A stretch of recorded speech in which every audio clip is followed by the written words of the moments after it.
Hi everyone. Sorry for the delay. A couple of technical problems, and we've just had the order from Mrs. Naked Sean to stop waffling and go live. So we thought we had to really. So thanks, Lynn, for that reminder. And it is really good to have Andrew from Baxter's Blades with us today, as well as my usual co-hosts, Naked Sean and Randy. Almost naked Randy. Almost naked, Randy. And just to say what this show is about is talking about some knife nerd lingo. I hope I don't offend anybody with that, but I think most of the people here are knife nerds. Me too. And I'm sure you'll know most of the words, but just in case, one of the things I found when I first started reviewing knives was I had to learn all of the different bits of the knives, so I sounded as if I knew what I was talking about. And I haven't done that many knife reviews, so it's always good to have a few of these things explained. So I have three experts with me with knives to help. Explain that. So we can also maybe do a pocket check, because that's always a good test to see if somebody's carrying what they say they are, and a beer check. Let's do the beer check first. Should we start with you then, Andrew? What have you got there? I have Bodhisattva from Georgetown Brewery up here in the Northwest. It is one of my favorite IPAs, and it's orange. It's very orange. That's cool. And how strong is that? Is that a session beer, or is it? It's I think it's 6.9% alcohol, and I'm putting it in my Rosecraft Cozy. Oh, chill. No, that's fine. We like all knives here, pretty much. That's cool. Thanks, Andrew. And Randy, what have you got? What beverage have you got today? Actually, I got an orange IPA. Ah, my mom picked it up for me when she went to the store. I told her to surprise me. It's that one. I think you've had that a few times before, and your mom is awesome, Randy. She looks after you too well. So cool. That's quite strong. Is that, Randy? Is that 9.5? Yeah, those Voodoo Rangers are strong. Yeah. That's. I think I'd only have one of those. And Sean, what beverage have you got today? So today we have a local brewery around here, Bateman's. And I've got one of theirs, which is a triple X. Where are we? Going the wrong way. Yeah. Triple XP. And it's wow, a 4.8%. It's nothing too drastic, but it's a decent sort of session ale. That's cool. And is that a dark ale, that one? No, it's not. It's not too dark. Cheers, everybody. Right. Yeah, cheers. And for mine, I've got. I'm still getting through my birthday beers. So this is one from the East London Brewing Company, and It's called Night Watchman. It's a dark premium bitter. I tend to like darker beers, and it's 4.5. So anyway, cheers, everyone. I hope people at home are having a drink or some other beverage as well. So water's good too. Water's good. Just a quick check through the chat. It's already been busy. Sorry we were late. As usual, Marco was first, which is great. We have the lovely Lynn as well, and Chirk. So great to have Chirk here. Chirk's been on the show, which is good. And Kirby Creek Mo, howdy. Great to have you here. Like to have you on the show sometime as well. So let me know in Insta or email, and we'll catch up. Great to have Eric Starr, one of the prefects who looks after the chat in the Discord group. So he's there to stop things getting too rowdy and to step in if they do. Not that it has too often. And EDC, great to have you here. And Benny, the Norwegian Tinkerer, good to have you here too. Tony, great to have you here as well. And Griff, hi Griff. And Sean, Watch City Knives. Slippy. Yeah, I know. I know. I tried to get him to take it off, Slippy, but he's just a fan. What can I say? So I'm the official ambassador of the Slippy and Thrifty show now. I hope they're paying you money for this, Andrew. So it's going out to a full 26 people. Wow, this is those good. guys hooked me up. And great to have Michael. So Michael's also been has also been on the show. Just checking. Hope I haven't missed anybody. Mikey, great to have you here. Or Mikey. Mikey. You looked a bit tired actually on the Slippy and Thrifty show today, Mikey. I think you've been overdoing it a bit, mate. Mikey, you're overdoing it, Mikey. Every day, mate. You're overdoing it, Mikey. And we've got Stuart McRae there as well. So great to have you there, Stuart. So, should we do a quick pocket check? So, Andrew, as you're the guest, what have you got with you today? Either something on you or something new that you've had this week? I've had a lot of new this week. A lot of Sodbuster Juniors I'm posting videos on. But I've been in the house in my jammies watching the Slippy and Thrifty show this morning. Did take a shower and I have knives everywhere. But in my pocket is the lime green case Barlow. Oh, hang on. Let's just get you up. TK got the lime green. They were advertising about it back in before July for November delivery, and I actually pre-ordered this one in July, and it finally came. And a Trapper and a Sodbuster Junior are on the way. So very cool, single bladed, thin Barlow with the. See if I can get it. The hot dog shield. Yeah. But nice little pocket carry. Very mirror polish. Yeah. And so that's what's in my pocket today. Usually I don't go too crazy when I'm just sitting at home because all my knives are here, but yeah. That's cool. Okay. Thanks, Andrew. And Sean, what have you got in your pocket today? So obviously at home today, with it being Sunday, I'll start off with a flashlight. So I've got the old button full Olight, Nice. a Spartan with the black covers, and then just this old Beta, really.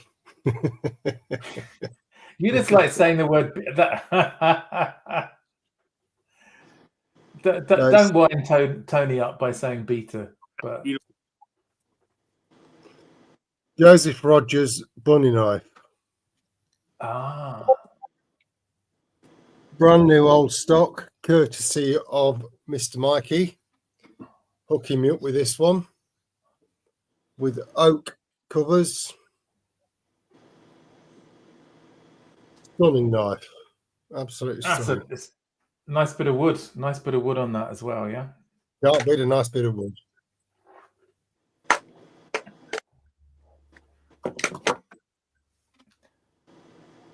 they got a lot of oak covers. So, sorry, Sean. I was distracted because Randy's been kind enough to post my Movember stuff, which I'll come to in a minute. Anything else, Sean? I was also stunned by the beauty of that oak. Anything else? That's all I've got in my pockets today. I've got plenty to show, but okay, that's cool.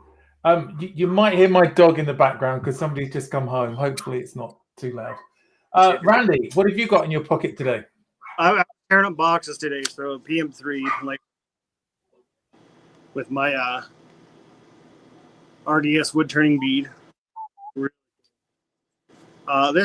was tearing up boxes, no problems. I just need to drop it a little bit now. I'm carrying. I have the Super Tinker like nearby if I need it, and then I have this out because I want to kind of mess with it and play with it. It's that Ferraccio knife. It's an Italian knife. It's a really awesome knife for $17. It's huge. That's cool. What's the handle made of? It's a synthetic horn. Okay. Oh wow, It's beautiful. Because it looks a bit like Kieranite, doesn't it? That sort of. I think it's just or something.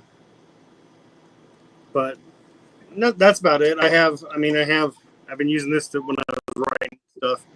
Another RDS wood turning into acrylics. Cool. He's really awesome. That's it. cool. That's cool. I'll just do mine really. I'll just go through a couple of things. Something new, something a little bit bigger, but let me get it out the right way. So as a sort of a latish birthday present from my son, it just took a while to get here. So a nice Halter Force axe. And with it, a thing called a Trekker's Helper, which is like a leather sit mat come protector if you're doing any bushcraft work. So it's to encourage me to do some stuff. And we've been away at the weekend, and it's not looking too great yet, but I've started making a spoon.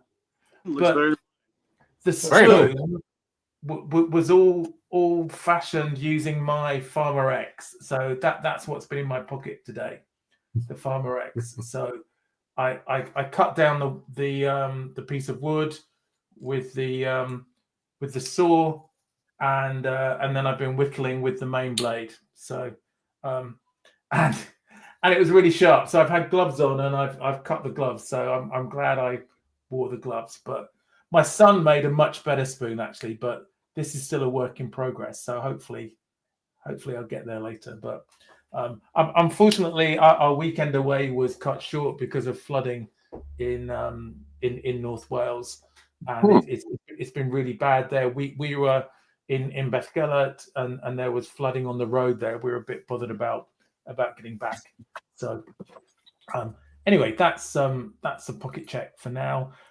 Just a quick hello to Nigel, who's come in, and thanks for the chopper comment, and for James Alton as well. So good to have you here. That's not a chopper, that's a chopper. I haven't got my main axe. My son's borrowing it at the moment. So, oh, another Halter Force. Is that the next size up? This is the Hunter's model. Okay. Mine's the sort of the hatchet, which, but it came super sharp though, and I did a short video showing me cutting a post-it note with it because it came really sharp. They're pretty good. Right. Yeah. Mine was like that as well. Just before I forget, and before we get into the words, let me just find just a thing. Randy's posted it here, and as you can see, my facial hair is well, I normally don't have anything, so I'm growing this for November, and it's finally starting to show now because it's white. It doesn't show up so much. So this is really for a Movember charity which focuses on men's health, testicular cancer, prostate cancer, and mental health. And it's something that I think I've done this about 6 or 7 times now. And I lead a team where I work, and my company have been kind enough to offer cash match. So whatever we raise as a team will get doubled. So if you could maybe spare the cost of a coffee, so $2 or $3, it gets doubled. So anything like that is great. There's a link in the chat, and I'll also put a link on. I've got a post on my YouTube page as well. So it can affect any of us at any time, especially mental health. I've been lucky to have good mental health most of my life so far. I did have a prostate scare earlier in the year, which seems to be okay. But make sure that if you're of a certain age, make sure that you're getting those checks that you should do. If you're of any age, make sure that you're doing your own check on your testicles. And if you're a guy, obviously you don't, or get somebody else to check it for you. That's fine too, as I'm sure Sean will. But yeah, if you go to the Movember site, there's some, whether you donate or not, there's some great stuff on mental health, some great stuff on doing your own checks on yourself and things like that. So it's really important. Too many men die too young because we're either not good at talking about stuff, or just because we just carry on with stuff. So please do that. It's really important. So anyway, plug it over. A few people from here and from the Discord group have donated already. So a big thank you to that for that. Right. So the purpose of this was to go through some of the knife sort of words that are thrown around on YouTube a lot and not always explained. So we thought we'd go through some of that. And Terry, Sean, looks like you've already got somebody to help out with. It's know thy nuts is the Movember thing. So we thought we'd go through some words. So I've got some easy, a couple hard, or ones that I didn't know, but that's not too difficult. So I'm going to pop up the words on the screen, and then somebody can jump in and show an example on a knife, if that's okay. That way we get into showing a few knives.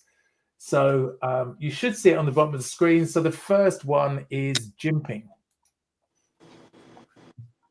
Who's got a good example for jimping? Actually, I got my spider go. Perfect. Hang on, let me put you full up. Is it focusing? I can't see through my hand.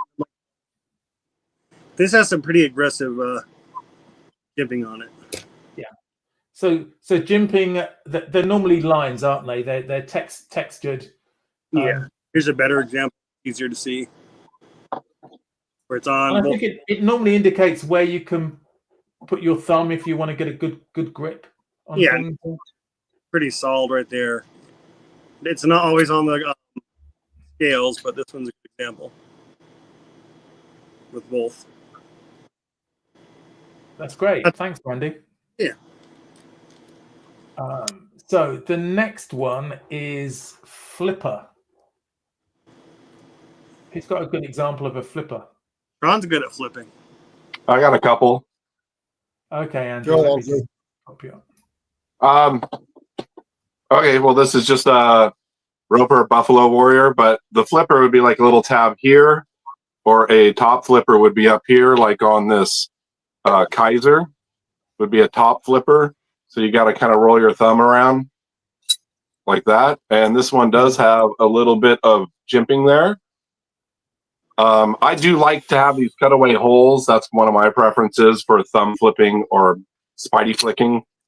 But some people don't like top flippers, but they work, but they kind of stick out. You feel them in the pocket. I have another Kaiser that just has a hole, which is really nice.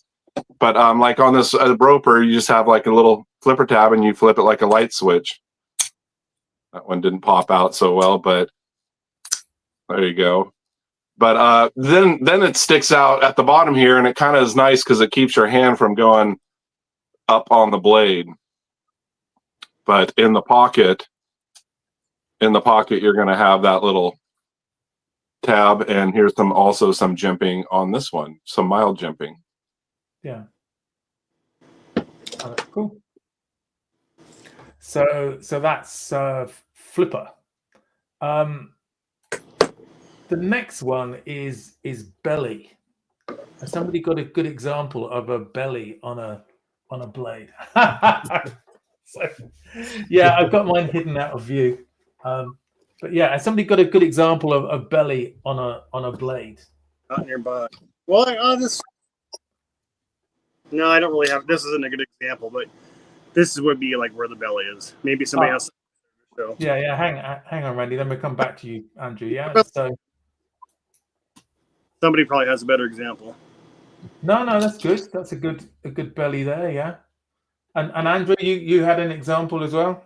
This is the Crossroads, the new Sodbuster Junior, and the Saudis have a really good belly right in here.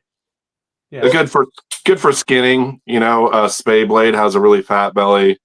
Skinner blades have belly. You can find belly on clip points also, but belly would just be the curve right here, or it might, yeah, like Randy showed, it slopes down and then back up. Yeah. Show Randy's again up close. Yeah, Randy, have you got that one? Yeah. Yeah. I found one more. That's some belly for sure. And then that was a gas station knife, but yeah. I'd say it'd be more down here with the belly. So Yeah. drop point, but still. This one, yeah, this one's a good example. Yeah, that's cool. So thanks. The next one's an easy one. That's pin. So have you got a good example of some pins? Like pin construction? Yeah. Hang on, Sean. Let's probably. He's Sean, yeah. Sean pins. There you go. Because pins is also slang for legs in the UK. Oh, is it? So this is Back just in the day, you would say a young lady had a nice pair of pins on her. But you wouldn't say it now. That wouldn't be appropriate, of course. But bog standard Arthurite Barlow. yeah. With Pins good the art. old-fashioned way, yeah. That's Yeah. Ugh. I barely got this over, but I got one too. This is yeah.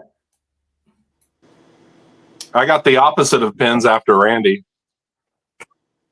Oh, Randy, that was a bit quick, Randy. Can you show us again? Yeah. it's the same knife. Oh, I can't. It's the same one. That's why. Yeah. I was just showing it. Yeah. I've got an Arthurite with pins as well, which or I guess Victorinox are pinned as well. Yeah. oh So, yeah. The A-locks, you see them. I have. You don't see them on the Celidor ones. Here, I'll just show that real quick. Yeah. This is the Swiss Army 2. This is awesome. This was a gift from a Retro Stew, and it has a little hawkbill on it. Really. Hang on. I've got that further down. Let me find that. I've got that down. Here we are. Hawkbill. Okay. I got other hawkbills to show too. Yeah. That's let me fine. grab We can show them later when we come through, but it's always. If I can find it, I have a really neat one somewhere. I think at this rate, we could have a new world record for showing knives on a knife show. We're getting through a fair few like this. The peach printer is kind of like a hawkbill, but I cannot find mine right now. So go to somebody else, I guess. Well, I've got one just here. Let me just put myself up. So this is Don't blow me up. Don't show it. Here's a big one. okay. Let's. But no, keep yours up. That's nicer than this one. I mean, this one's a Victorinox. Hang on, Randy. Let's have a closer look at that because that's GC. Yep, it's got Teeners on it. Oh, that's a nice one. And what's the handle material on that? It's jigged micarta. Ah. And then I got a snap-on socket for the if I can get to focus for the lanyard. No, it's a great knife, and that's what I carry. That's a great slip. All right, slip, Randy. That's a great slip.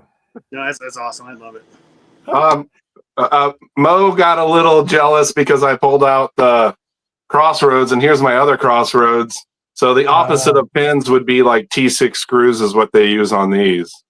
Yeah, so there you go. Knives, yeah.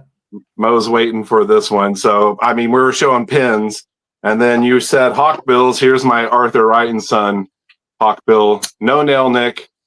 It's a true pruning knife. This one's in rosewood, and it's lighter on one side and then darker on the other. It's very cool. Oh, that's cool. Yeah, that is a super hawk, Bill. That one, isn't it? Wow. Yeah, I think they were only $30 on James and Co. And it's just the basic rosewood. I have a lot of Rough Rider hawkbills, and I also have. Well, the Ettrick's more of a Warncliffe, but I do have the Peacher. This is one of my favorite Arthur Wright and Sons, and it kind of it curves down. It's like kind of a semi hawkbill, and this is in Buffalo. It's got to be one of my favorite Arthur Wrights, polished blade and Buffalo. I wish they still made these. I'd pick up a few more. Really There nice. you go. There you go, Randy. Got one too, yeah. This is the cheaper one. Yeah, the rosewood. Gift. I think this one was from Tony. I think. I got some cool. Arthur Wrights. I get mixed up. Who gave them to me? Yeah. But yeah, no, great knife. Really great knife. There's a lot going on in the chat. I'm sorry, I'm not keeping up well with it, and yeah. Sorry, Mo. He's patiently awaiting his crossroads. Yeah. He's saying here, look, are you just rubbing the salt in it? I'm Those sure are it's the on two. its way. Yeah. So Those are the two I had to get. The smaller one on the Swiss Army 2. Flippy point is really great to open like clamshell packages with it. It's great. I've got that one too. Okay, so the next one, this is an easy one. This is the tip. So just so you know, your tip from your elbow, it's a quick any knife with a good tip. They touch. Oh, I like it. Yeah. Touching tips. Just the tip. I mean, there's nothing special. Let's see what Sean has. Ooh.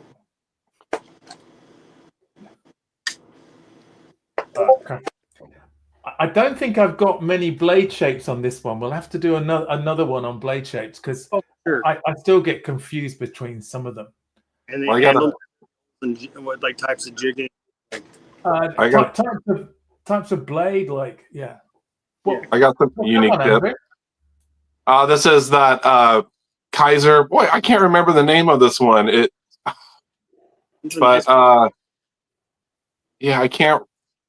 cannot remember the name of this one. But look at that tip. That's definitely a different tip. I guess so you could get your finger all the way there for detail work. For a draw cut, yeah, for a sort of a pull cut, yeah. Yeah, and then this is just that my frame lock, which that's another one we'll get to later. Kind of a unique little Kershaw that I've had for a while. It's got a little clip. You can clip it on your belt, lightweight for hiking. There's so many different tips, spay blades, but I just thought that this Kaiser was definitely quite the unique tip. It's unusual, isn't it? Definitely. Yeah. I like that a lot. That's cool. Right, the next one, which maybe we can all have, or we can listen to. Who's got a knife with really good walk and talk? Oh, Arthur Wright and Sons have really good walk and talk. Yeah.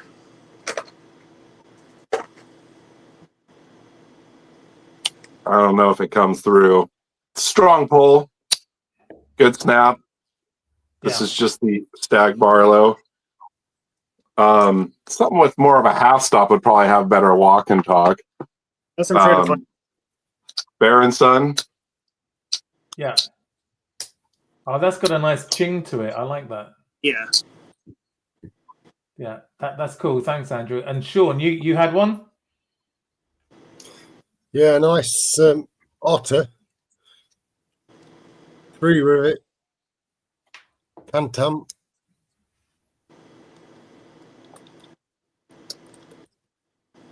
That's a beauty. But also the Heine Haynes sheep's foot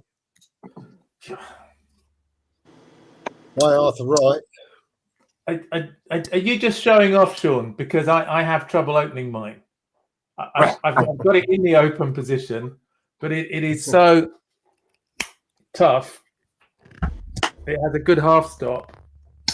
and a good walk and talk that, but it's gradually loosening up, or my thumbnails are getting stronger. I'm not sure which. So that's cool. Randy, did you have one? Yeah, I'll just show a quick one real quick. It's the sister knife to the GEC Hawkbill. This is the cotton sampler. Same thing, same setup. It just has a really nice pull to it. Great snap to it. Really nice. A nice sort of thock, hasn't it? Yeah. Yeah. Like, this is what I think of when I think of walk and talk. So I don't mean to keep showing GECs, but yeah. Hey, Mark, I have one more I want to world premiere. Yeah, so I received this last night, and it's a French knife. Yeah. And Nice. my in-laws picked it up in Tahiti. So it's a French company, and the blade's French, 12CR. And then look at these carved handles. And I'm still trying to figure out what wood it is. Everything I look up, I cannot find out. But as far as walk and talk, we need Elan. Is Elan in the chat? Elan's the guy. I'm not sure if he is. I sent him an email last night with some pictures, maybe some more info on it. Yeah. But listen to this snap here. And then it locks in so nice that it almost feels like there's a lock on it. And then listen to the snap. It's a guillotine. That's cracking, isn't it? I love the firework on the firework. There is brilliant. Yeah, no, that's awesome. And how the swell is, you wouldn't hold it like a normal knife. You almost hold it sideways like this. So good for fillet and fish. Yeah. Obviously down there in the tropics, and it kind of is like a large toothpick or a medium toothpick, kind of a fish knife. I think I have only one other French knife, but yeah, I'm reaching out to Elon about information. There's the manufacturer. I don't know if you can see it. And I look him up, and I see a lot of knives, but I do not see this one. I think they ship it to Tahiti, and then they put the covers. A different company does the covers down there. Could do. But the snap is just like, bam. Yeah. I'm probably gonna get some French blade wrap on that one for sure. That's cool. Thanks. The next one, guys. The next word is swedge. Who's got a good example of a swedge on their blade? Oh, I have a bunch of Rosecraft, but we'll let Randy or Sean go. I got this. Randy, you go first, yeah. And this is it's Rough Rider Reserve Barlow. Really nice though. Really good example of a swedge, big thick swedge. Okay, there you go. So that's my example. Nice. I love this knife. I guess this has a nice belly on it too. Well, it's good to know that Benny's playing along at home. I hope other people are too. If you've got one to show. Hang on, Sean.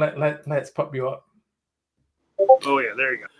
Oh, that's a super swedge. So this is a twisted assisted traditional with micarta scales, lovely clip point, plenty of belly, and a very nice swedge. I think this was in VG10. Cracking knife though. UK legal, more or less. Are they still in stock? I don't think they are. I think they're out actually. I've just got one quick example to show, which is a flipper as well, if I can flip it. But this is the Civivi Appellation. Oh, Drifter, yeah, that's it. And it's got a nice little swedge, just a very fine swedge there. And then the Real Steel Barlow. I really like the swedge on here. Anybody know what the swedge is for? What is it for? Yeah. It was originally made for carbon steel bladed knives so that the blade would flex a bit when cutting, and not just because carbon steel is more brittle and will snap. And so originally the swedge was for you get a little bit more flex to the blade. My example would be a Tony Bowes Panama trapper. You can see swedging all down the whole top here. Oh yeah. Tony Bowes does a lot of swedging, and then this kind of Skinner giant spade blade, it has swedging all the way down. Let's see if I can get it in there, all the way down the spine. Yeah. But they put them on stainless steel knives, and Rosecraft has them on D2. So now it's more of an aesthetic for aesthetics. But I think originally it was for carbon steel blades. That's what Andy Armstrong was saying. For blade plex. And Mikey's just said no more twisted assisted traditionals are left now. So just a quick hi. Thanks, Mikey. Steel City Knives as well. And, hello, Martin. Another reason, so to give clearance for the blades. But anyway, great to have you here, Martin. Just seeing if anybody else had come in whilst we were chatting, because I'm really not keeping up with the chat well. But just chat amongst yourselves in the chat, and we'll put a few up as we go. Maybe Sean can help as well as we go through.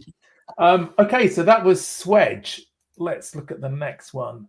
The next one is butt. So sort of the opposite of the tip, I guess. But have you got some examples of some good butts? Hang on, go on, Sean. We like some big butts on. Cannot lie. Oh, is Sean frozen? Maybe no. There we go.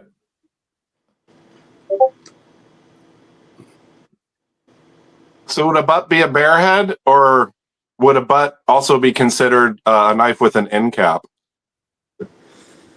I think it must be either. It's just that end of the knife, isn't it? I guess. Okay. Because that's a term I really not too familiar with. Same here. I've never really used that. So it's probably more of a British term. We're obsessed with butts and pins and butts. I'm a butt guy myself. I think it's just the opposite of a bolster. So, like on this case, you've got the bolster at one end and the butt. What would you call the end? Would you just call it the end cap? Yeah, you get a bare head and a. Call it an end cap. I mistakenly call it a bolster sometime, but it's an end cap. Or bare end if it doesn't have one. Yeah, I get bolsters confused. I always think of it as being the first part. But it's just a knife. It's a knife, Mikey. It's a knife.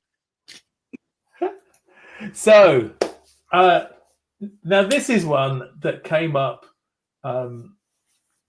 recently, and I didn't know it before there. So ricasso. Does somebody want to explain what ricasso is and show a good example? I've got you up, Sean. Have you got one to hand, or? I thought he was a French artist, wasn't he? Ricasso. Ricasso. Do you have an example, Sean? I've only seen him really on swords. I don't know if I have a example on a knife. No. I'm trying to think what I've got. It'd be the unsharpened part of the blade. Or something. Past the handguard. I might have it on one of my fixed blades. I guess Randy's got one on the cotton. Let me look. The cotton sampler will have one, won't it? Let me just go back to. Yeah. It's one of the ones I forgot to check for, but I didn't think I had any. It's not the same as the Tang though, is it? So. No. Yeah, I don't know if this is a good example. But it's the unsharpened part of the blade, so it would be right here where it's not sharp. I mean, on a lot of knives, it would be considered like a choil But I think a ricasso is different. On swords, it comes up, farther, so you could probably get your hand on there without cutting. So I don't know if this is actually a ricasso, but it's probably the closest thing I have to it. Yeah. On a knife that I can think of. Like that. Randy, sorry, did you had one there? Should we? Yeah, it was just the same one. Sean was saying that. Like, is that a ricasso? I don't know. Kick, I think it's a bit past that, isn't it? That's here. Yeah. I would call this the kick. We'll talk about later. Yeah. Okay. And I think I think on my fixed blade there's a small. I think you can see here. I'm not going to put my finger on the blade, but there's a small part between the handle and the blade. The unsharpened portion I think, is what the ricasso is. Yeah. Yeah. Probably more on swords and fixed blades. And I keep asking this: if there's anybody who knows anything about Davy Moore from Ireland who made this knife, I'd be really interested to know, because I haven't been able to find out anything. But I found something. I posted in the chat. Yeah. Okay. I don't know. Let me get us back to this. Okay, so that's enough for that. So we think we know what ricasso is. So detent. Has somebody got a good example of a detent, or I don't know why I put it so far away, or a double detent? I have a double detent. Detent would be a ball. So you get some knives, like modern flippers and everything, is that it holds the ball there, so you can that one has a light detent, so I don't even have to flick it. If it's a heavy detent, you can't just go like that and have the blade come out, but it would be the ball that kind of holds the blade in. But a double detent, this is the Kershaw Federalist, and it's kind of like a slip joint. Sometimes they call them slip joints, but they're not. It doesn't have a slip joint back spring there, but it has a double detent, and this one actually has.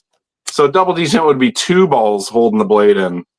Yeah. And so you can, it can come down on you. And this actually has a double detent. I don't know what they call it, but it actually has a half stop. So we got a double ball opening it in the open position, and then there's another ball in this half stop. And I got this because I got a really good deal, and I love my Carta, and it's a USA made Kershaw. It's very nice, but I really prefer a back spring, the snap. You go like this, it won't snap down. You have to push it down. But this would be an example of a double detent. And I know the Appellation that you showed earlier, they make those in double detent. Mine's a frame lock, but I think they make the Appellation in double detent. Yeah, I think you're right. It's at least a single detent, if not a double detent. I think they might put two balls on those just to give it a hold it firmer in the open position. It's hard to see. Yeah, it has got two. You can just see it just about here. You might just see it. So yeah, a modern slip joint in a way, but I have one and it's nice and it works. Not confidence inspiring, but you just got to be careful when cutting. And stabbing. You don't want it to just go down. And this one, it goes to the half stop. The blade's right there, so it could cut your finger. So, Randy, be careful for sure with double detent. Yeah. Did you have an example? Thanks, Andrew. Did you have an example, Randy? I got a couple. Yeah. Yeah. One. This is a Temu special. I guess my mom got it for me. You got the glass with a bout cutter as well. That's handy. Wow. But you get the fake Damascus, but you have the detent here, and then you got the half stop, and another one there. And it needs some work, but it's always weird because it looks like a modern knife, and I want to hit the liner lock to close it every time. This one though, most dangerous knife I've ever owned. The twisted assisted tulip. I got one from Mikey, and I got one from Slip Joint Sawyer. and it's just a little front flipper. I'd rather do it this way, but you got to be careful because it flies out of your hand. It will stab you. It's pointy. If you drop it, it's so pointy, isn't it? Yeah. And when I was flipping it, and it went right like to my hand like that. Oh wow! So, and also it has swedging on it as well. Yeah, I haven't noticed. Yeah, nice little swedge to it. That's a good. Really cool knife. I highly recommend it. It's UK legal. It's a cracking knife. I really like it, but it is so easy just to nick your fingers with it, though. Yeah, just flip. If I front flip it like this, sometimes my fingers will flip up, and I'll hit the blade. So yeah, you really got to learn how to flip it like that. Yeah. But really cool knife, really awesome. And I've got a knife that may put you off a detent knife. This is called the Cataclysm, and it's a Boker, I think, but I won it from Gadget Gus in one of his giveaways. But it's really difficult to open because it should have a flipper on it. But when Heine Haynes did a Heine Haynes special in the UK, they took the flipper off for some reason. So you have to sort of push on the jimping to get it to come out. Then you can flick it. Mm. But the real problem is that there's almost nothing holding it back. Oh wow! So and there's not enough to put your where the jimping is. If you put your thumb, you can't hold it there. It's not like like a friction folder where you've got something to hold it, a lever. Or and this one, it's really difficult to use safely. This one you can put your finger right here. Yeah. The this one is just so safe because you can put your finger there and it's not going to close. Once it's stopped. Yeah. Tiger Woods does not like that one, Mark. Was that a Boker? Yeah. Yeah, he doesn't like that one. Very dangerous. Very dangerous. Very dangerous. Very dangerous. Just downward slicing motions only. No stabbing with that. Yeah, I just don't use it. Great to have Jo Ventures. So he was on last week. Just seeing if I've missed anybody else. There were some good descriptions of the Ricasso. So Randy Randy's our moderator, and so he helps out with that. Great to have Tuckby. Is that so? Tuck5U1. Yeah, that's great to have you in as well, and Kathleen. I think Kathleen's here, so great to have you here as well, Kathleen. So unlike the Slippy and Thrifty show, we do look out for your comments and we show them. No, I think you just used a banned phrase and it probably didn't get reported. I think that YouTube's getting a bit twitchy about some of these things. It does seem to miss some things off. You can't be sarcastic. Yeah. I have a few people who have complained that have left me comments on my videos and they don't get shown. Yeah, I had to improvement is like super easy or something. Yeah. Great to have Mike Adams in as well. So hey, Mike. That's great. And right, let me get back to the right. The next one on the list is liner lock. Oh, liner. Or another lock. If you can show another. That was for Mike Adams. He's a big buck lover. A liner lock. I showed the roper earlier. A liner lock would be the lock being in the liner there as opposed to on the frame. So you probably see it right in there. And I have a lot of Kershaws like that, and I really like them. I get used to them, and I kind of like them more than I have a button lock. Reach for the liner lock. I'm so used to them. They're not as strong as a back lock or a mid lock, I'd say, but they're very convenient for one hand opening and closing. You can kind of see it there. Yeah. Sorry, Tony. If we're ignoring your comments, I think I'm ignoring everybody's comments equally because I'm too busy trying to juggle banners and look at knives and show stuff. So big apologies there if we are missing anybody. So we'll try and catch you, Sean. So here we have one of the few Victorinoxes. Yeah, Yeah, this that's is a good one. I think this was the Forester with a liner lock. And unusually with this one, normally when you hold, for a right-handed person, you'd slide the liner lock away from you. But with these, you slide it towards you to hold the blade.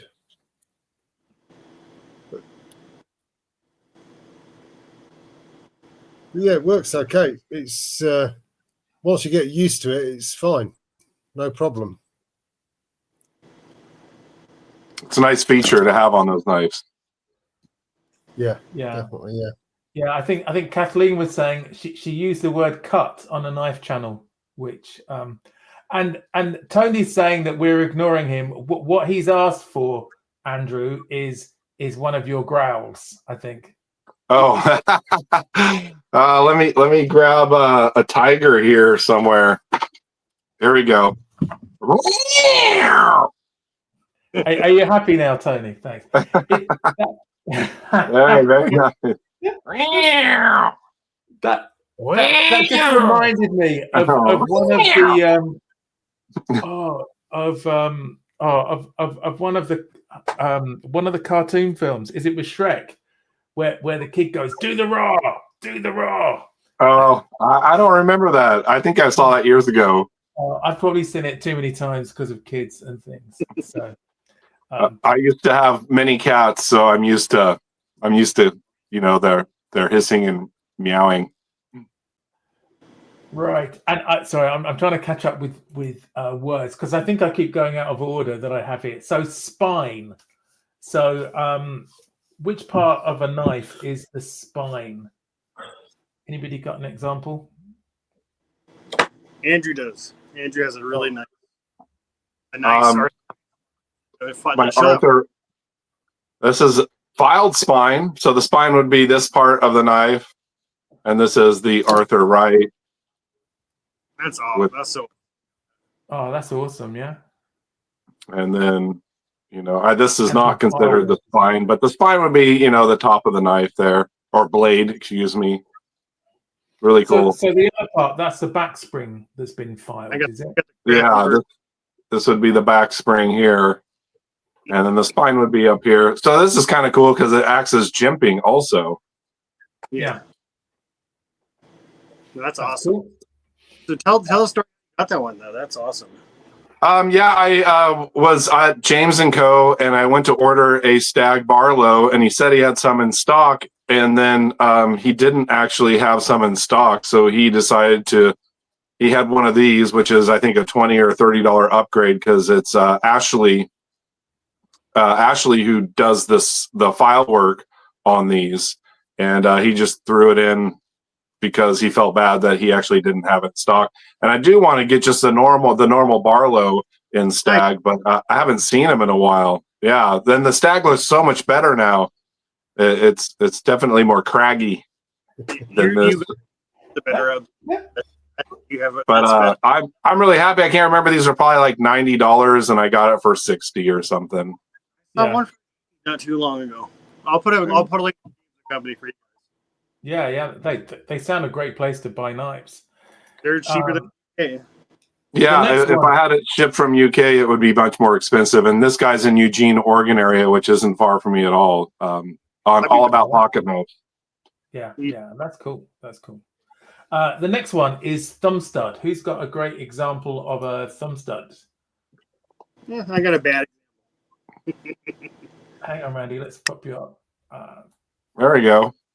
This is my Buck 110, but I just wanted to try it out, and I'm liking it. I do like it. It looks odd, but you can't flip it open fast. It's a slow roller, for sure. You also have like a one thing, like there's a thumb bar, which Slippy has, and then you also have a thumb wheel. So that's just, Yeah. that's just a little wheel. Same thing though. It works just like that. I guess Yeah. it should do. And it's, usually they have a little bit of texturing on them so your thumb doesn't slip off of it. Yeah. Yeah, it's like a thumb disc, isn't that one? That last one? Yeah, thumb disc and the thumb. Slippy has a thumb bar though. It looks like just like a little piece of brass that's just right Yeah. above the, and it looks so much better than the stud. Yeah. One thing, I mean, you have some that are removable. You have some that are just kind of simple. Yeah. So there's a lot of options for that. But that's what I got out so far. Okay. Haha. Was that I got a few. I love my Kaisers, the action on my Kaisers, but this does have ambidextrous thumb studs, so either side, right hand, left hand. They make for a quick deployment when you don't have a fuller to get your finger in, or a cutaway hole like a spider coat to flip. Really nice. One of my favorites is this exclusive Buck 110 in Koa wood. An S45. It comes with a thumb stud, and I like that it doesn't come with a pocket clip. Now I have a 110 with a pocket clip, but it's not a flipper like it's a slow roller. Yeah. Are you able to take off the thumb studs? I think you can take these off. They are removable for sharpening. It's not an easy process though. And then I'm sure getting them back on proper would be a lot harder, but it's not like your removable aftermarket thumb stud that you can just throw on a buck. It's it's pinned through the blade, but really kind of a good combination of a modern meets traditional, because you got the thumb stud, but you don't have a pocket clip. But Yeah. I'm really glad I picked up this one in Koa wood, one of my favorite, and brushed nickel silver instead of brass or polished nickel silver. Yeah, it's nice. I like that. The next one is Warncliffe. So who's got a good example of a Warncliffe? I'll let somebody else go first. But Sean's got some. Sean, have you got one there? Let me just put you up. Very nice. So Mikey will probably recognise this because I know he's got one of these that he picked up recently. It's a Wilkinson sword, all steel construction. It's got like a little coping blade as well.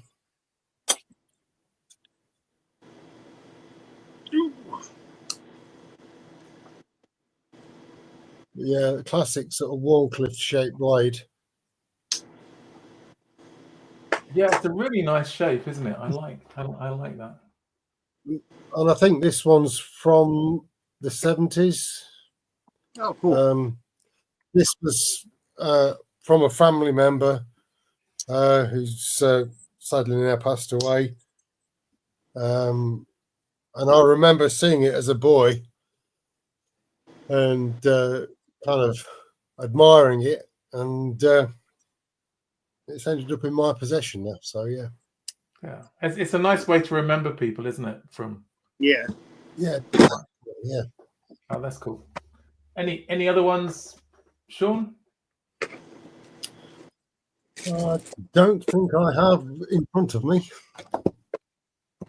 I'll just show one that I've got, as I haven't got. That's a good one. Nice. So Nice. I only have 2 case knives, so this is one that I show a lot. But I bought it because I like the look of this sway back jack and the Warncliffe blade. I'm not so keen on the etching. Actually, it's a bit gaudy, the etching on it, but it's a lovely knife. But So that's my. I don't. Would you call this a Warncliffe as well, or is that more of a sheep's foot? It could That's be a kind Warncliffe or a sheep's foot. that looks kind of Warncliffe-y, how it curves down. Yeah, modified Warncliffe There you go. covers everything. When we don't quite know what it is, it's always a modified one, isn't it? So I've noticed that. So Andrew, did you have some? I have 4 here. One of my favorites and my first full-size copper lock by Case would be the Warncliffe copper lock. I remember seeing Doom Crew Outdoors have this one. It's just so mean, and I love the long pull. I love that it's a full size. I love that you got the copper head bolster here. Just a fantastic Warncliffe. Very, very pointy. Looking blade, isn't it? And yeah, and with Case, sometimes they round off the tips of their trappers, and so they're not really that pointy. So it's nice that they have the Warncliffe. And then, of course, one of my first, the Swayback Warncliffe by Rosecraft Blades. Very pointy. I have that one too, as well. Yeah, with the finger choil. What's the name of this one? Why can't I think of the name of this one? Clinch River Swayback. Yeah. And of course, another Warncliffe by Rosecraft would be the French Broadjack. This is also really nice morning. This is in rosewood. And then let's not forget the Sheffield, my first Ettrick. This one is in ebony. And this is a nice little carving, small Warncliffe. Yeah. Warncliffe, I guess it slopes off more here. Where a sheep's foot would come out and then cut down. Some of Case's Warncliffes as a secondary blade on the trappers almost look like a little bit more like a sheep's foot. They don't come down quite as a slope like that. But yeah, really cool little whittling knife, which I need to whittle something soon, I'm sure. They're such great precision tools, I think. Yeah, that's cool. Right, I think I got a couple. Did you have some, Randy? Yeah, let's pop you up. You should recognize this one, Mark. Yeah, it was 11 out of 10 pull. But no, like what you can do with it when you hold it like that, it's such an awesome tool for work, everything like that. Yeah. I have another Arthurite. This one is in whiskey oak, but it has the fatter one. Oh yeah, they consider that a Warncliffe. That's nice. Kind of sheep's footy, like you were saying. The one though, I think the true Warncliffe I have is a Chinese made queen.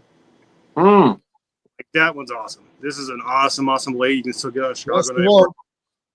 For like, I think like $15 or less. Amazing walk and talk on those too. Yeah, they're fantastic. Really awesome. But yeah, that one's that would be my if I had to describe a Warncliffe, it would totally be this knife right here. If you watch what's his name? British guy, Splitting Slices.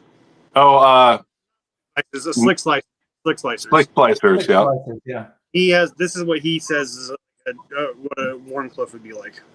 True Warncliffe, yep. That shape. Yeah. About it. So they did awesome. That's a really nice example.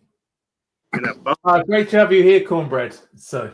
Oh yeah, I'll put a link out. Go ahead and switch the next topic. Yeah. The next one is frame lock. Who's got a frame lock? Actually, let me quick sum up. I've got one. I just want to show this real quick. One. Yeah. If these scales are on, it's a frame lock. But if you take the scales off, it's a liner lock. If you take the G10 off, you can still use it. It'll be a frame lock. Yeah. So right here, you can kind of see it. So that's the only one I have. So go ahead and go to Baxter or or Sean. Yeah, I don't have many locking knives, so I probably have some in the back room, but I mean, you can see here how this is the frame. Here, let me get up closer. This is the frame, but it actually is the part that locks. So as opposed to a liner lock, which would be underneath the covers, it's the actual frame. yeah. And then this has, you know, like a little cover a carbon fiber cover put on that side. But see if I can get, yeah, you can see how the frame actually goes down into it. And this is just a cheap little $14 Kershaw lightweight, you know, kind of hiking camping knife. Like I said, it has this little clip here. You can put it on your belt loop, and it's kind of got that Persian blade shape, which is really cool. Yeah. That's cool. Any other frame locks? Is that? I might have more in the next room. I'd have to go. Look. I don't have too many. Most of mine are liner locks or back locks. So the next one is my favorite blade shape, the sheep's foot. So what have we got for that? Sheep's foot, huh? Lamb foot. Is it your favorite? What's that, Randy? I was saying, why is it your favorite, Mark? I don't know. Mainly because I can't open this one that I've got, I think. This might be a sheep's foot. I don't know. Maybe a ram's foot. It might be a little bit bigger at the end, the Baron Sun. One of my absolute favorite sheep's foots would have to be the Case 75. It would be the secondary blade here.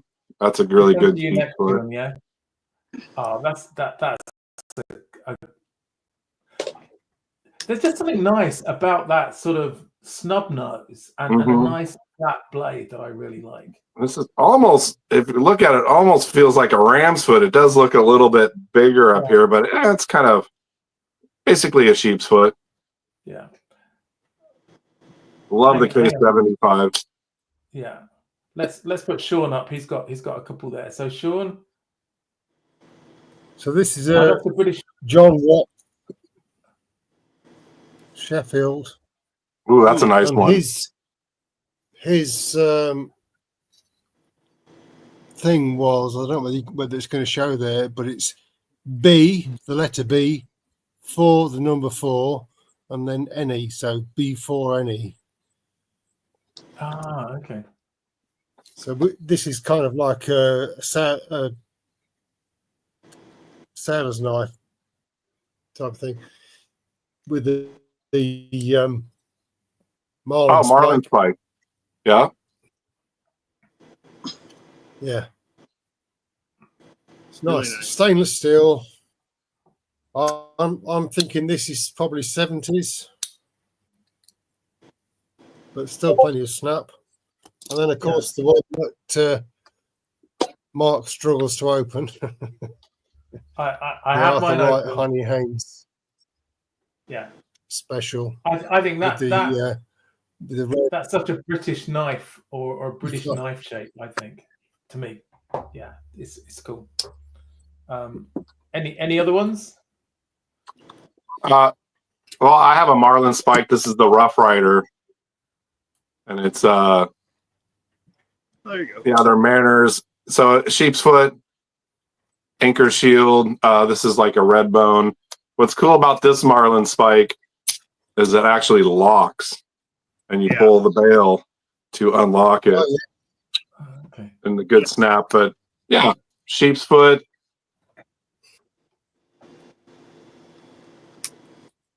That's really nice. I like the anchor shield on that one as well. Yeah, it's a good Mariner, and it's a big knife too. It's no small knife. Yeah. Hang on, Sean's found another one. What's this, Sean? Yeah. So this is an old Sheffield one with the old checkered Beck's covers. Yeah. Now there is no branding on it. I know it's Sheffield. The blade is slightly worn, and there's a bit of belly, and the tip consequently is slightly higher. Originally, it would have been a sheep's foot, but it's now due to age and wear, has slightly changed its shape, but it's still one hell of a knife with some 100%. fantastic stuff. Yeah. And still very sharp. Yeah. I was just looking in the chat. So yeah, I do work in an office, Tony. So my thumbnail just isn't strong enough. And yeah, Randy was saying that Queen Warncliffe is $12, which is amazing. Stunning. It's a stunning knife. It's worth it. All the Queen series seem really nice. Backstress, a lot of them. USA made ones. Yeah, So really, really like quality knives. that's cool. Right, let's go on to the next one. And the next one is bolster.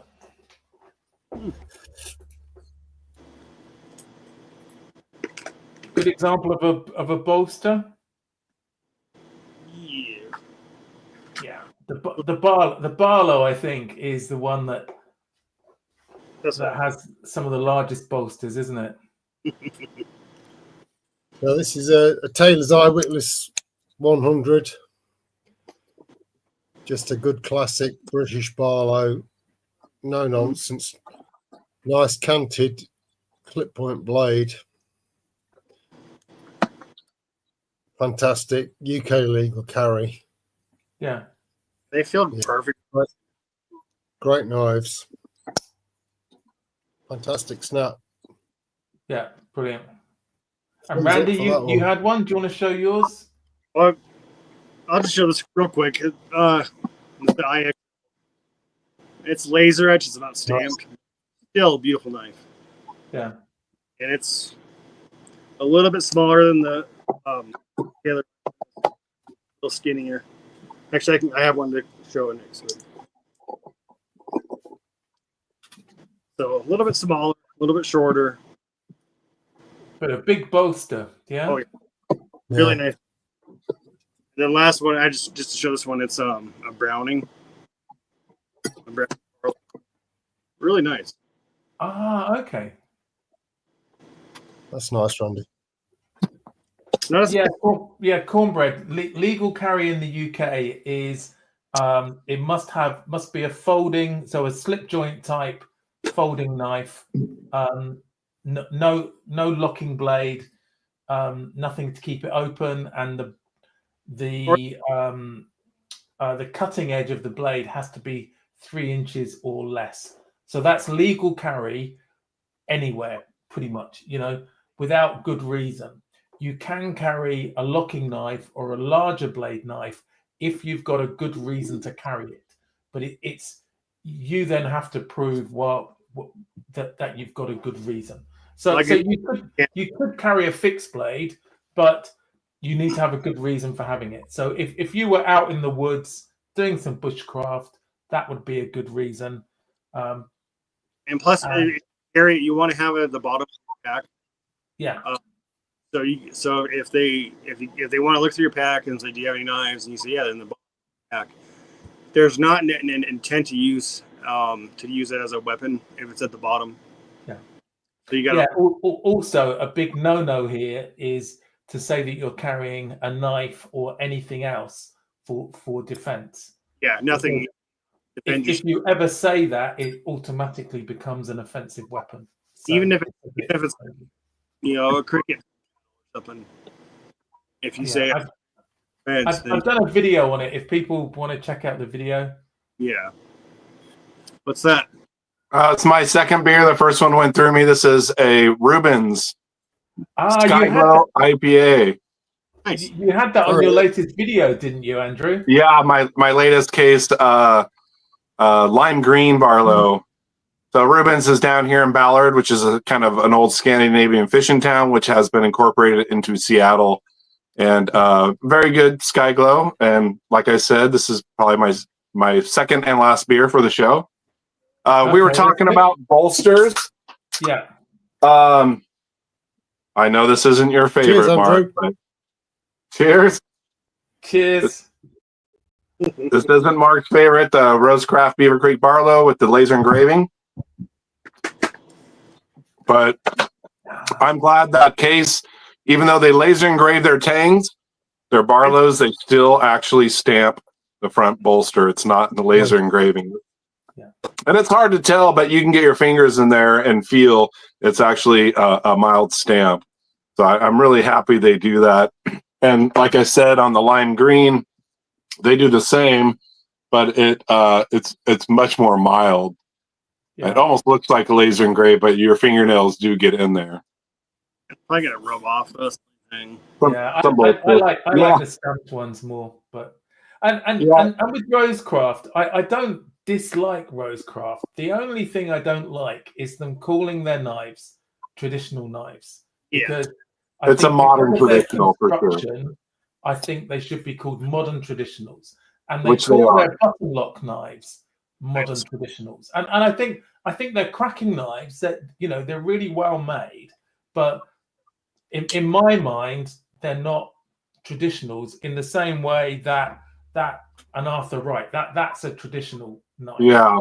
And it's got liners and bolsters, and it's got more components than the Rosecraft has. A modern knife. What do you have to take for it to be modern? Like if they just started using machinery, say just for the blade. I think it's just a construction because it's got integral liners and bolsters all in one. That's the bit that I think is different. But it's also not a bad thing at all. They're beautiful knives. I bet there's a brass washer in there also. It's very vague to me. Anything pinned would be considered kind of traditional, but it is modern traditional. To me, a modern traditional would be like a slip joint that has T6 screws. But everybody's interpretation is different. Yeah. But yeah, like you said, it's integrated bolsters and liners. It's not a handmade Sheffield piece. You know, they do piece it together by hand at the end. But so I always kind of consider them traditionals. But as the subject has coming up, it is more of a modern pin traditional, I guess you'd call it. Yeah. But anyway, it's not. I think they do some great knives. Well, Elan's in the house. Good to have you here, Elan. Hopefully, Elon, I sent my email to the right person last night. Just show it real quick. Yeah. Show it again. So Elan, we need your help as our French knife expert. I received this last night from the in-laws. They picked it up in Tahiti.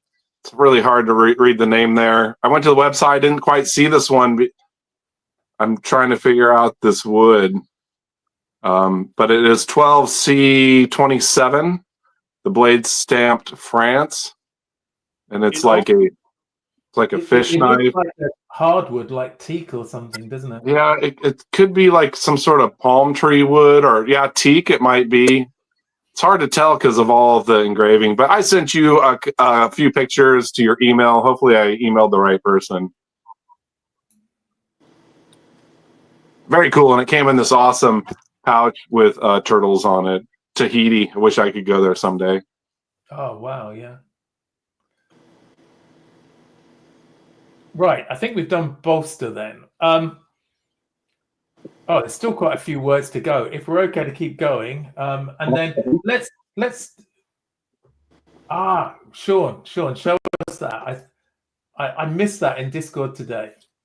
Oh, is that your nice? So just a quick plug for Mrs. Naked Sean, because she's been making this today, which is a green leather knife roll with strangely enough, I recognize these knives. You know, so yeah, I'll send you some soft leather. It looks beautiful. Yeah. She used to be a seamstress in her previous life. Yeah. So she's still got all the skills. Yeah. Oh, that's cool, Sean. Yeah, I have some extra that I'm not going to use. No. That's cool, Sean. That's cool. So, sorry, Randy. Yeah. No, I would just say I have some extra leather that I'm gonna send to Sean. I don't use soft leather for my slips. Yeah. And scrap leather, and I have a whole bunch that I can send to you. Oh, cool. I'll be doing that soon. Right. I was thinking just before we go on to the next word, as we've been going for quite a while now, should we do keep, carry, scrap? Because Yeah. Oh yeah, I love that game. Yeah, cool. Let me just get us ready for it then. So, Always and you've done this before, Andrew, haven't you? Because Once before. we had a recorded chat, one of my MB Yeah. EDC confidential, so that was good. And I did one for you there, so you know the rules, don't you? So, and please, if you want to play along at home, please do that too. Just to say, some great comments on Lynn's work, which is good. Thank you, Eric. And so yeah, I'll show 3 knives. One is for you to keep in your collection but not use. It's one you're going to look after. One is to carry and use, hopefully not abuse, but it's going to be a well-used, well-carried knife. And the other one that you scrap or send or have as a giveaway, or most people say they're going to send it to Randy. So I sent him a couple. okay, so of course you had Barlow's last time. I've got 3 Barlows for you this time as well, Andrew. Oh, wow. The first one is a Boca Barlow Prime in Curly Birch. Ooh, this is a tough one. Nice. The second one is a Case Smooth Amber Washed Natural Bone Barlow. So it looks like it was celebrating, what's that, 1809, 2019, is that? Maybe. Oh, that's a cool one. This is tough. And then the third one is the GEC Northfield Bullet End Barlow in Coco Bolo wood. Wow. Well, this is pretty easy for me. So let's start off with the Boca Barlow Prime Curly Birch. Yeah. I would carry. I do not have a Boca Barlow, so I'd actually want that, and I'd want to carry it. Okay. And I do like Curly Birch. This is really tough. I love me some Case Barlows, but I have plenty. I don't have a single-bladed Case Spear Point. But unfortunately, I also don't have a GEC Barlow. So I would keep that GEC, and I would unfortunately give away the case because I have multiple Case Barlows. Yeah. Okay. And I love it. I'd love to keep that case, but I have to give away one. And like I said, I don't have a Boker or a GEC Barlow, so I definitely carry the Boker, keep the GEC in my safe. That's a really cool one. And I would have to give away that case, even though I don't have a Spear Point single blade. Maybe someday I'll get one. Cool. Okay. I like your thinking. And Sean, what would you go for? Well,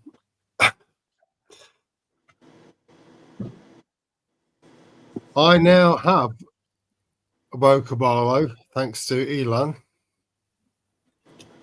Oh, hang on. Let's see if I can. Oh, that's a nice one. It's a nice one. Very kind gift from Elon. What's the wood on that? So, it is the oh God. Now you're asking me. Come on, Elon, you're there. You can tell me. It is the African. Oh yeah. I forgot. Tree wood. That's it. Thank you. Shirka's got it. It's tree wood. Yeah. That's awesome. Too many Barlows, too many beers. So I would therefore. That's the one. Thanks, Martin. Martin's Grenadille. got it. Oh, yeah. Yeah. What's Grenadille? African black. The wood on Sean's Bocabalo. Oh, okay. Yeah, Martin Yeah, is a African wealth of blackwood knowledge. Grenadille. So, Absolutely, he is so indeed. Sean, come on. So which one would you? So I would gift the Boca Barlow to Randy, Thank you. and I would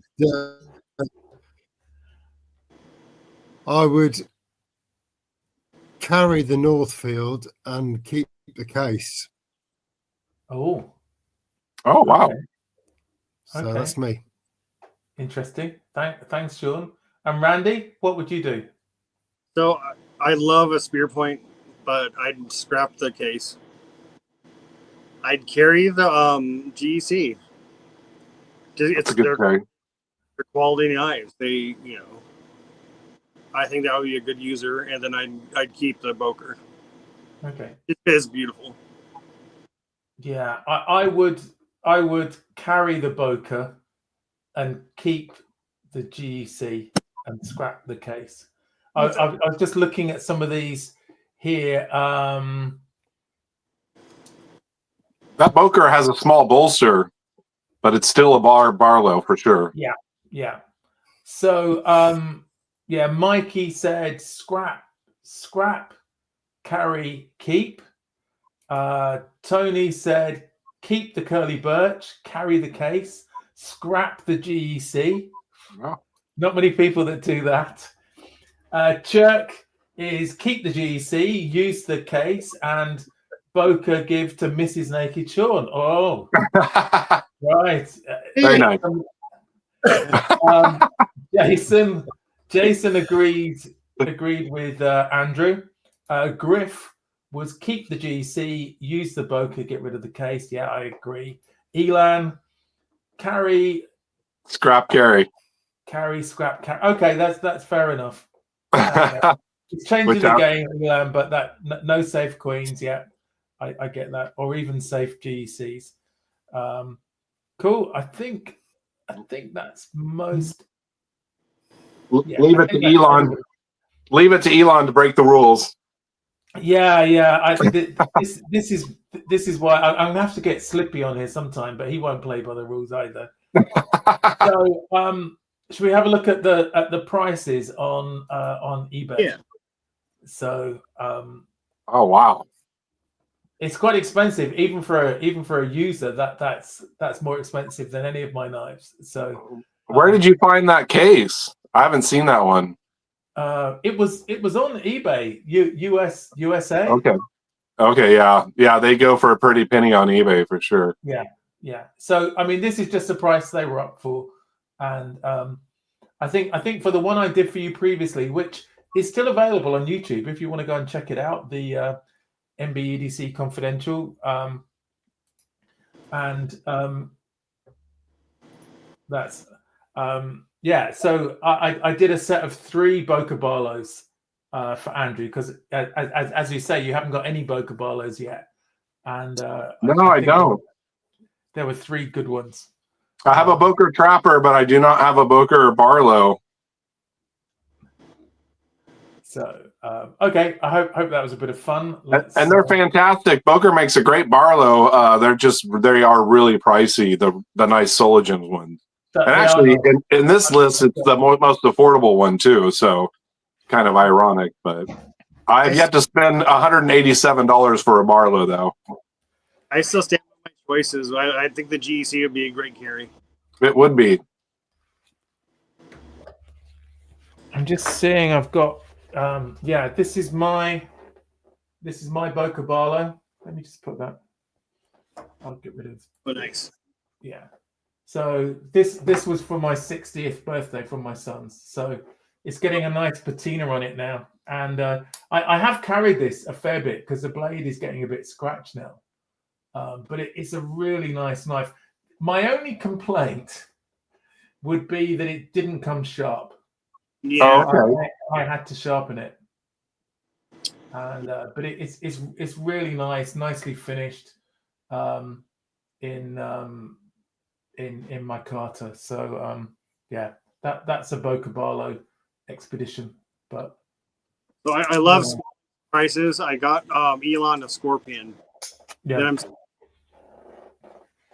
And I think I like it. yeah. Oh, it's the Scorpion Lollipop from Arizona. Nice. It's close to a lobster, isn't it? Yeah. I told him I was gonna send him some Scorpions. Oh, Jason thinks you might be ordering that case currently. Just a quick. Well, I do have a few more Barlows on the way for sure, but I have about 7 or 8 case Barlows. Yeah. There you go. There's a lobster. That's a great lobster. So, shall we do a few more words? Yeah. We've still got a few people around, so let me just pull up. So we were doing bolster, weren't we? The next one is Quillian. That's one I'm not familiar with. Who wants to go first? Not Is that me.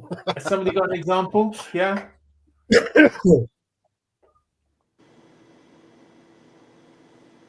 I can go. Yeah, somebody go first because I'm unfamiliar with that term. Okay, let me just spotlight. So I understand that the Quillian is this part here and here that keeps your hand on the handle and stops it slipping off. Okay. So that's the Quillian there and there. So You got a good example. I think I do too. Very cool. Any other examples there? I'm ready unless Randy's ready first. I got one real quick. Just one. Yeah. Go This on. is Go on, Drew. Okay. my mom's. One of my mom's. That's it. That's it. And you've told her not to try and take it on a plane as well. Is that Randy? So Oh, this is too expensive to let her yeah. do that. That's cool. I guess it's really AEV-L, but she That's right. won Fireboy's raffle Yeah. and got some really killer knives. So Yeah, that's cool. And Andrew. So I'd say the Buck 112 has one for sure. Yeah. Right here. Unlike the 110, whereas I do prefer the 110, it doesn't quite have one. This will keep your hand from going up on that blade, kind of like a copperhead kind of helps. But the 110, you got to be really careful if you're doing that you don't slide up on there. But yeah, that would be considered one. And then kind of toward the rear here, the 112, a lot of people like them because it really tucks your hand in there both ways. But I'd never heard that term before. Yeah. I hadn't until I was looking up knife words to put on the show. So that's cool. I was just seeing we've got Zen Ali in the house. So great to have you here, Zen. And I think we called out Terry from 1931 Knife Works. So that's good. So next word is full tang, which I think my knife here is a full tang. Oh, yeah, fixed blade. Yeah. Bring yourself up there. Yeah. And I'll pull out an example. This is again this is my favorite knife at the moment. So it's a nice full tang blade. This one, I don't know if you can see, it has nice red micarta liners as well. nice. I don't think. Yeah, it's not easy to see the etching on it. The etching. Can you just catch a glimpse of the etching there? I don't know. Just about. Yeah. I can't see it. Yeah, it's got this lion with 3 stars over it, and then it says Moor and Ireland. And I think that might be a curly birch handle, maybe. Birth or some kind of burl. It's Or beautiful. burl oak or something. Box elder, maybe? I don't know. I need somebody who's an expert in wood. Hang on. Look Go nice. on then, Sean. Show us that one, and then we'll come back to Andrew, yeah? This is a Bark River Aurora. Full tang. A2 steel.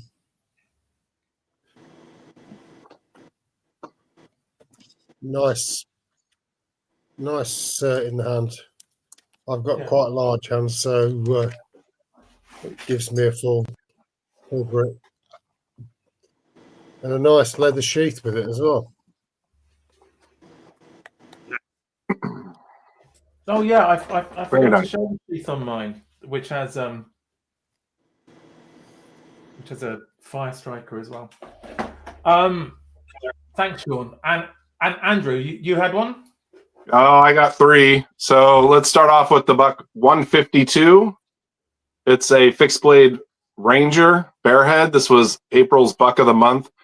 So full stang nice. tang would be blade all the way through the handle. Now I have the 119, the 117, and those would be considered a rat tang because they're kind of encased in the handle. But this is a great example. Yeah. And No, as where this is a pricey piece, it's much thinner than a 112. And what a great fixed blade.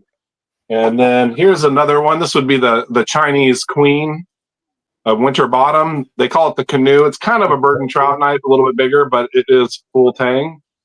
And it is in 440C stainless, which Nice. Buck used to use. Buck used to use 440C back in the day. And then, of course, well, I have a few of these, but one more would be the Scout Pro, also Nice.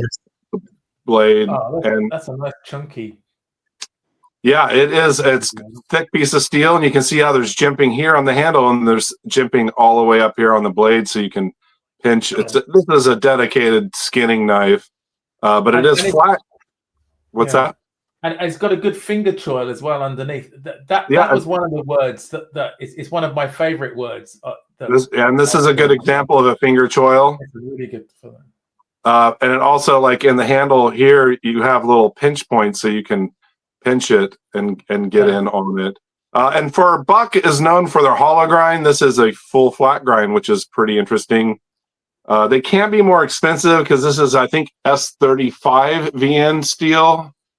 And so when you got a full tang of S35, it can be a little bit more pricey. And these run about $190. I did get a fantastic deal through Buck. Yeah. But yeah, there's 3 examples of full tang. That's great. And a good finger choil there. And I think as time's getting on a bit, let's just do two more words that are linked. So Okay.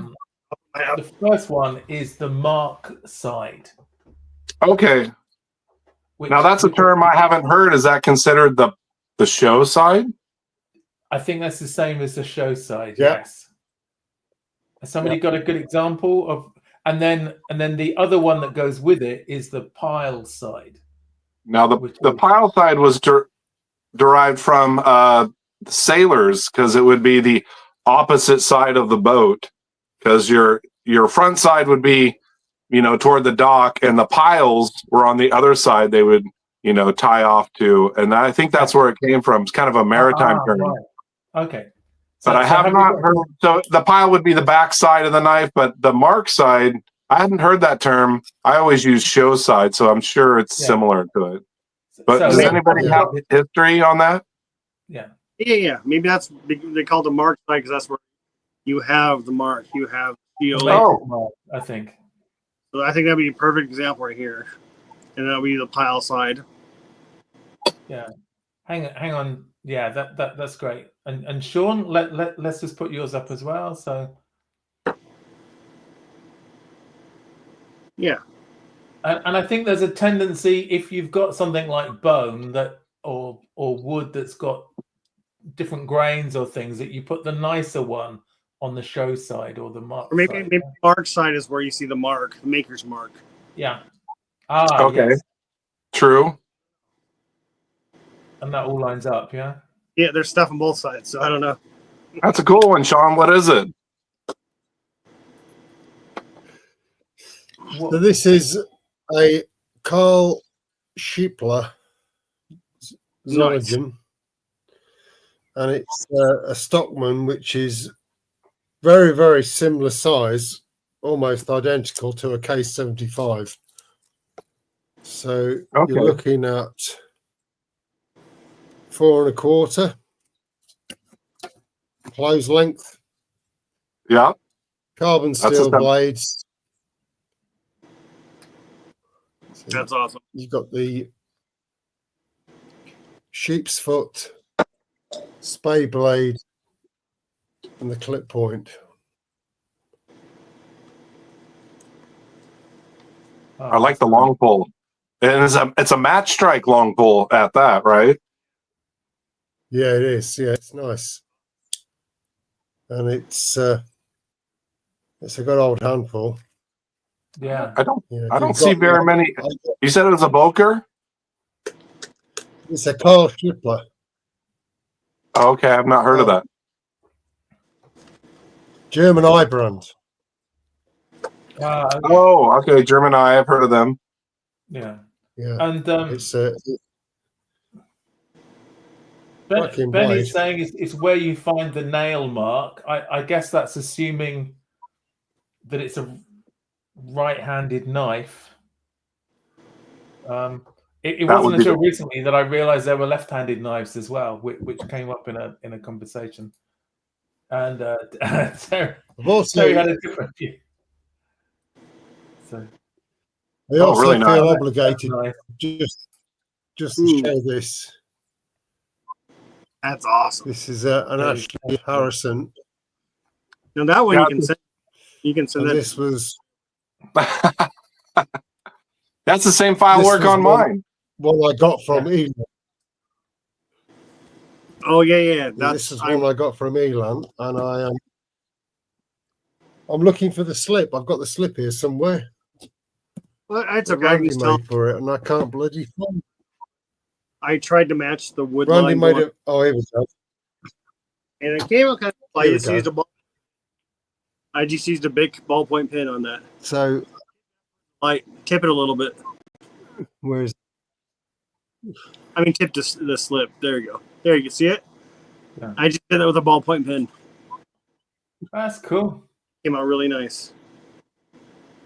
Elon said you stole it from him. so? Yeah, that's a. Yeah. And Martin's saying that it's sometimes called the file side It's a in beauty. books. Thanks, Elan.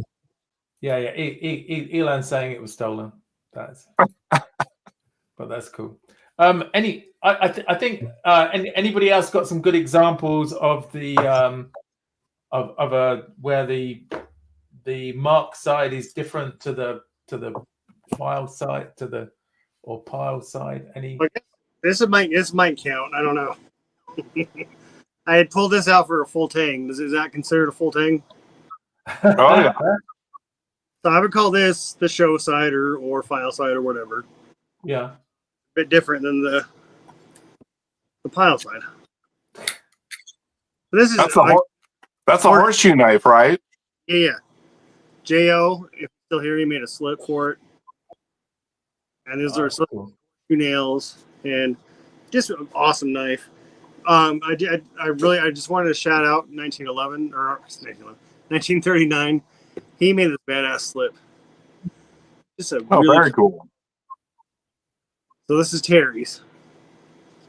I can get it in there. You can see his logo right here. Yeah. 1931. Yeah. 1930 Yep. or 31. Yeah.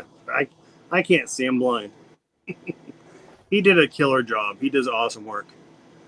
So if you hop on Discord, go check him out. Yeah. Really awesome stuff. Oh, that's cool. I don't think I haven't got anything that's got anything especially different between one side and the next, really. What about something like this? So there's nothing on either side. I would call the clip point the main blade, so I would call this the show side. Yeah. Oh, okay. The mark side. And that's where you can see, the etching from.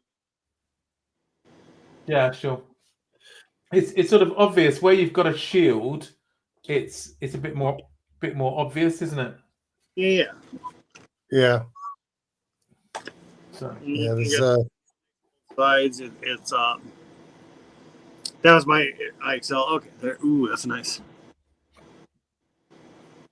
so this is a case Tony Bowes single blade sour belly. That's beautiful. Yeah, that's nice.